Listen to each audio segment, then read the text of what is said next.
हमारे भारत देश में ऐसे कई समाजसेवी हैं जो जरूरतमंद लोगों की मदद करने में अपनी खुशी ढूंढते हैं।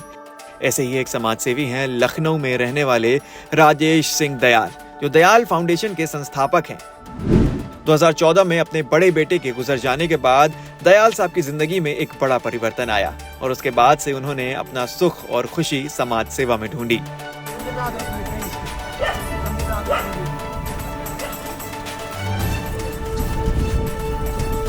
बेटे के नाम पर स्कूल खोला, कुंवर्स ग्लोबल स्कूल, जहां आज सैकड़ों बच्चे एजुकेट हो रहे हैं। 17 सितंबर को देश के प्रधानमंत्री नरेंद्र मोदी का जन्मदिन था, जिसके लिए 16 सितंबर को लखनऊ में उन्होंने एक इवेंट कराया, जिसमें तकरीबन 400 दिव्यांग बच्चों ने देश के प्रधानमंत्री नरेंद्र मोदी को बधाई पत्र दिया।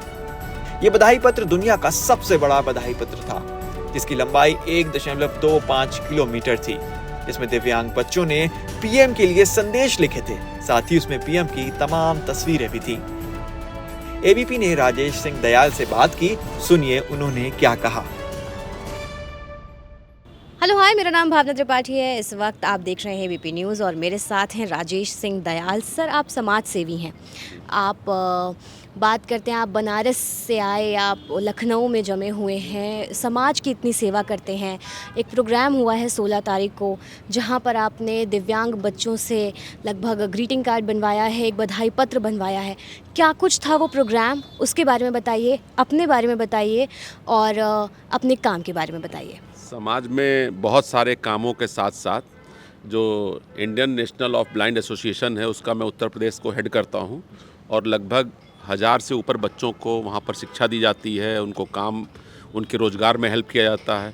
तो उन बच्चों ने इच्छा व्यक्त की थी कि मोदी जी के जन्मदिन पर हम लोग कुछ करना चाहते हैं। तो ये आज तक विश्व का सबसे विशालतम कार्ड है, जो 1.25 किलोमीटर का कार्ड है, जो बच्चों ने खुद से बनाया, उनकी 9 साल की कीर्तियों को लेकर के, उनके कामों को लेकर के, और इसको जो है हम लोग आज उनके जन्मदिन पर वो किए। सर, 2014 की थोड़ी सी बात करते हैं, थोड़ा सा पीछे जाते हैं। 2014 में कुछ ऐसा हुआ जिसको आप बोलते हैं कि वो आपके लिए लाइफ चेंजिंग था।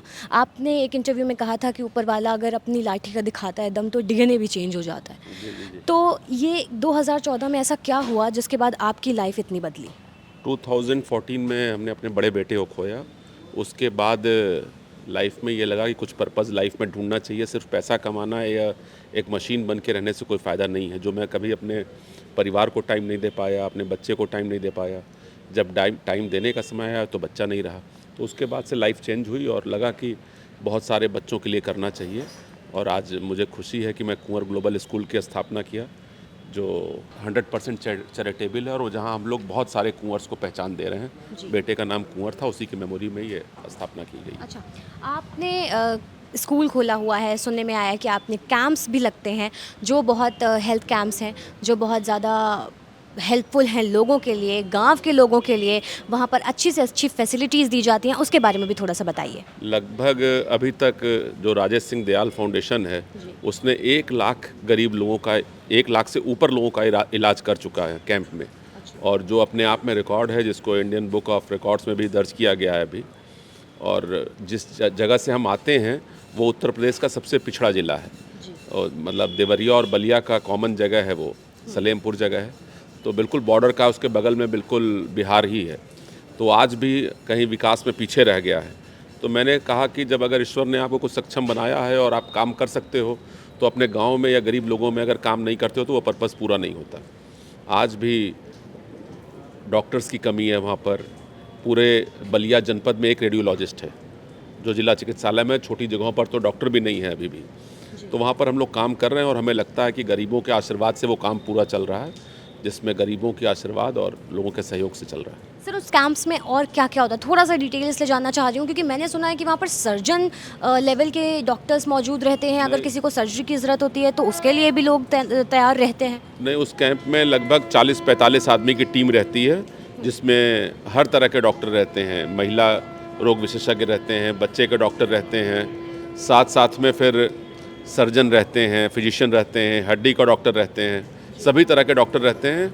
और जितनी जांचें होती हैं, मतलब पीएफटी से लेकर के ब्लड जांच, एक्सरे, सब तरह की जांच मुफ्त होती है। फिर मुफ्त में दवाई दी जाती है। अगर कोई गंभीर रोगी उसमें निकल के आता है तो उनको लखनऊ में लाके उनका इलाज कराया जाता है। और गांव के क्षेत्रों में एम्बुलेंस हम लोग ने लगाई हुई है, जिससे हम लोग मरीजों को यहाँ लेके आते हैं। चलिए, आपने बता दिया कि आपने हेल्थ सेक्टर में आप समाज सेवा कर रहे हैं, आपने बता दिया आप दिव्यांगों के लिए काम कर रहे हैं। आगे क्या कुछ प्लान्स हैं जो हम देखने वाले हैं दयाल एसोसिएशन की तरफ से? हमें लगता है बहुत चीज़ें डिसाइड नहीं होती है। ईश्वर जो है आपसे कराना चाहता है, आपको पात्र बनाता है, तो ईश्वर चुनता है और आपको कराता है। मन में विचार आता है, वैसा कार्य करता है आदमी। तो अभी तो यही कार्य कर रहा हूँ। स्वास्थ्य का बहुत गंभीर समस्या है, गरीब लोगों के लिए, उनके लिए काम करने की ज़्यादा इच्छा है। और दिव्यांग बच्चे, हमारे जो दृष्टिबाधित बच्चे हैं, उनके लिए काम करने की इच्छा है। ये दोनों काम कर रहे हैं, तो इस पर ईमानदारी से काम करना चाहते हैं। चूँकि आप इतना एक्टिव हैं सोशली, तो अब ये मेरा आखिरी सवाल होगा आपसे कि 2024 आ रहा है, हर चीज़ को ना राजनीतिक चश्मे से देखा जाता है। गलियारों में ये भी चर्चा है कि आप भी सियासी मैदान में उतर सकते हैं।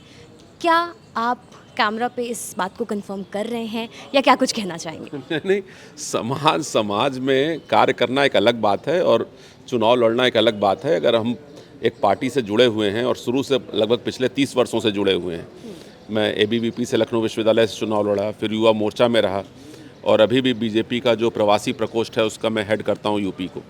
तो अगर पार्टी कहेगी, ऐसा समझती है कि आपको चुनाव लड़के आप ज़्यादा समाज सेवा कर सकते हो, तो निश्चित तौर पर चुनाव लड़ा जाएगा और करेंगे हम लोग समाज सेवा में।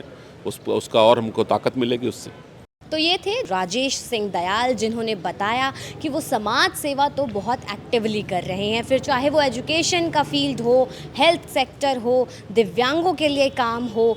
और चूंकि सियासी गलियारों में ये भी खबरें हैं कि पॉलिटिक्स में भी उतर सकते हैं दयाल साहब, तो हमने ये भी सवाल पूछा है, आपने सुन लिया कि उनका जवाब क्या है। अगर पार्टी कहती है कि मैदान में उतरने की ज़रूरत है लोगों के लिए काम करने के लिए, तो मैं ज़रूर उतरूँगा, ये कहा है दयाल साहब ने। बहरहाल बाकी चीज़ें तो भविष्य के गर्भ में हैं। Thank you for watching this video.